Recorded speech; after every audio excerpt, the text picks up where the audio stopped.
నిజంగా కళ్యాణ్ గారి అభిమానులు ఈ వీడియో చూస్తే ఈ వీడియో ఎవరికైనా షేర్ చేయండి, ఎంతమందికైనా షేర్ చేయండి.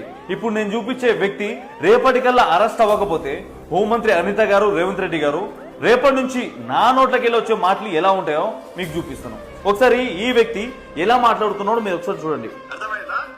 ఈ లుచ్చలండి కొడుకులు కాదురా, ఇలా రావణ్ణి అన్ని సార్లు చేస్తారు. కేవీ రెడ్డి ఆ టైం చేస్తారు. ఏ పాపం చేసిండ్రా? పవన్ కళ్యాణ్ లుచ్చన కొడుకు జర్నలిస్ట్ కేవీఆర్ ఏం మాట్లాడిండో మీ అందరికి వినిపించినాను. ఈ రావణ్ గుడ్డి ప్రశ్న గారు ఏం మాట్లాడిండో మీ అందరికి వినిపించినాను. ఇప్పుడు ఈ ముసల్లామ ఏం మాట్లాడుతా ఉన్నాడో మీరు ఒకసారి వినండి. మనుషులకు మాట్లాడవు ఎందుకంత ఊగిపోవాలి? నార్మల్ మాట రావా?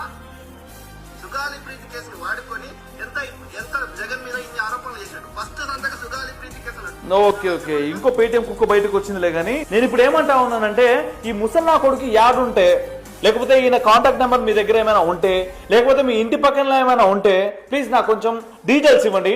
నేను వచ్చి ఆడికి వచ్చి మాట్లాడుతాను. అంటే ఇప్పటి వరకు నేను ఏ రోజు ఇంతలా రియాక్ట్ అవ్వాలా అంటే నార్మల్ గా కంటెంట్ వేలో చెప్తుండే, లేకపోతే వాళ్ళు చేసిన అక్రమాల గురించి బయట మాట్లాడుతున్నాయి. ఈ ముసల్లా కొడుకు, నేను మళ్ళీ చెప్తా ఉన్నాను, ఈ ముసల్లా కొడుకు రేపటికల్లా అరెస్ట్ అవ్వకపోతే హోంమంత్రి అనిత గారు, రేవంత్ రెడ్డి గారు నా నోటకెళ్ళి వచ్చే మాటలు ఎలా ఉంటాయో ఇంకా రేపటి నుంచి చూపిస్తాను. ఇంకా ఏం చెప్పను.